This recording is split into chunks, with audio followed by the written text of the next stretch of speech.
আজকের এই বৈঠকে যে সিদ্ধান্ত হয়েছে, সিদ্ধান্ত থেকে এটাই উপনীত হলাম যে সবাই আমাকে প্রার্থী হিসাবে, নির্দল প্রার্থী হিসাবে সিদ্ধান্ত করেছে। আমি তাদের সিদ্ধান্তকে স্বাগত জানাই। আজকে এই মিটিংয়ে ছিল প্রকৃত বিজেপির কার্যকর্তা নেতৃত্ববৃন্দ। এখানে ছিল বাগদা মণ্ডলের প্রাক্তন সভাপতি, কনভেনার, কো কনভেনার এবং এই মণ্ডল প্রেসিডেন্ট, এছাড়া বিভিন্ন পঞ্চায়েতের যে মেম্বাররা, বুথ সভাপতি এবং কর্মী নেতৃত্ববৃন্দ, হ্যাঁ, পঞ্চায়েত সমিতির সদস্যরাও এখানে আছেন। কেন ভোটে দাঁড়াচ্ছেন? দাঁড়াচ্ছে ঠাকুরবাড়ি আজকে যাকে প্রার্থী করেছে তো টাকার বিনিময়ে প্রার্থী হয়েছে। আজকে যদি ওই প্রার্থী জিতে যায় তাহলে ঠাকুরবাড়ি থেকে শান্তনু ঠাকুর বারবার এই ব্যবসাটাই করবেন। আমি ব্যবসা হিসেবেই বলছি, 80 লক্ষ টাকা। এবং যিনি প্রার্থী তার বাড়ির পাশ থেকে একজন মাস্টারমশাই আমার স্কুলে, আমারই কলিগ, আজকেও সকালবেলা উনি এই কথাই বলছিলেন, মানে মর্নিং স্কুল হচ্ছে ওই কথাই বলছে যে 80 লক্ষ টাকা দিয়েছে। এবং শান্তনু যে গাড়িটা চড়ে সেই গাড়িটাও বিনয় বিশ্বাসের দেওয়া। তা বিনয় বিশ্বাস কেন সমস্যা? কেন বিনয় বিশ্বাস সমস্যা? এই জন্যে কারণে বাগদা ক্ষেত্রের কার্যকর্তা না, এক। আর দ্বিতীয় কথা হচ্ছে আমাদের নেতৃত্ব কর্মীবৃন্দ যদি কোনো সমস্যা হয় তো ও তো এসে পাশে দাঁড়াবে না, আমাদেরকেই দাঁড়াতে হবে, আমাদেরকেই দাঁড়াতে হবে। তো আমাদের যদি দাঁড়াতে হয় তাহলে আমরা বাইরের প্রার্থীকে গুরুত্ব দেবো কেন? সে কে?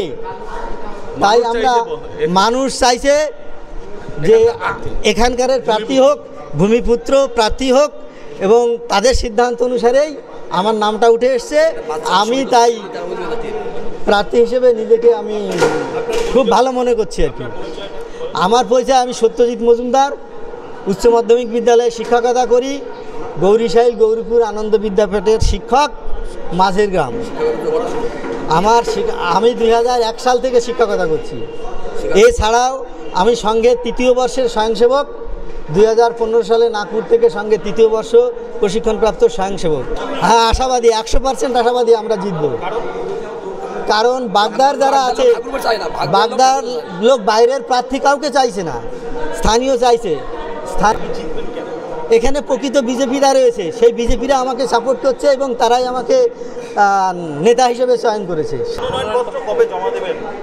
আগামীকাল কমিটির সিদ্ধান্ত অনুসারে ইচ্ছা আছে আগামীকাল। হ্যাঁ, প্রথম কথা হচ্ছে আমার ব্যক্তিগত একটা পরিস্থিতি আছে সারা বাগদায়। যখন আমি সংঘের কার্যক্রম করছি, আমার নাম শোনার সঙ্গে সঙ্গে মানুষ আরও বেশি স্বতঃস্ফূর্ত হয়ে যাবে, এটা একটা বিষয়। আর দ্বিতীয় বিষয় হচ্ছে প্রকৃত বিজেপির কার্যকর্তারা এখানে আছে। আজকের মিটিং থেকেই তারা চারিদিকে ছড়িয়ে পড়বে এবং কাজকর্ম করা শুরু করে দেবে, এই জন্য আমি জিতব। প্রথম কথা হচ্ছে গণতন্ত্র রাষ্ট্র, সেখানে ভোটে সকলেই দাঁড়াতে পারে, এটা নিয়ে আমার কোনো মন্তব্য নেই। শুধু এইটুকু বলবো, যদি বিজেপি পতাকা নিয়ে কেউ করে থাকে এটা তো খোঁজখবর নিতে হবে, এটা দেখতে হবে। যদি এরকম কিছু ঘটনা ঘটে থাকে সেটা আমরা দেখছি, খোঁজখবর। বিজেপির কর্মীরাই দেখুন, বিজেপির প্রার্থী হলো বিনয় বিশ্বাস, বিজেপির সিম্বল পদ্মফুল। এর বাইরে কেউ যদি বিজেপির পতাকা নিয়ে কেউ কিছু করে থাকে আমাদের খবর নিয়ে দেখতে হবে, আমরা দেখব, তারপরে যা সিদ্ধান্ত নিয়ে আপনাদেরকে জানিয়ে। বাগদায় বিজেপি কর্মী, যারা বিক্ষুব্ধ বিজেপি কর্মী ছিল, তারা বলেছিল যে আমরা 24 ঘন্টার মধ্যে প্রার্থী বদল না হলে আমরা প্রার্থী দেব নির্দল। তো সেই প্রার্থী দিয়েছে, কি বলবেন? যারা ভারতীয় জনতা পার্টির একনিষ্ঠ কর্মী তারা সকলেই দলের সাথে আছে। কারণ ভারতীয় জনতা পার্টির প্রত্যেকটা কর্মী জানে দল যে সিদ্ধান্ত নেবে সেই সিদ্ধান্তই ফাইনাল। আর আমাদের লড়াই পদ্মফুল নিয়ে, আমাদের লড়াই তৃণমূলের বিরুদ্ধে। অতএব আমাদের যে সিম্বলের সাথে প্রত্যেকটা কর্মী, বাগদা বিধানসভার প্রত্যেকটা কর্মী আছে। সময় যত পার হচ্ছে, বাগদা কি এই উপনির্বাচন নিয়ে বিজেপির গোষ্ঠীদ্বন্দ্ব তত প্রকট হচ্ছে? বিজেপির কোনো গোষ্ঠীদ্বন্দ্ব নেই, আগেও বলেছি, আজও বলছি। মান অভিমানে কেউ কিছু হয়তো গতকাল বা পরশু কেউ কিছু হয়তো মন্তব্য করতে পারে, মান অভিমানে সব ঠিক হয়ে যাবে। এবং কিছু ঠিক হয়ে গেছে, আর অল্প কিছু আছে সেটাও ঠিক হয়ে যাবে। কারণ সবাই সিম্বলের সাথে, সকলেই দলের সাথে, দলের বাইরে কেউ নেই।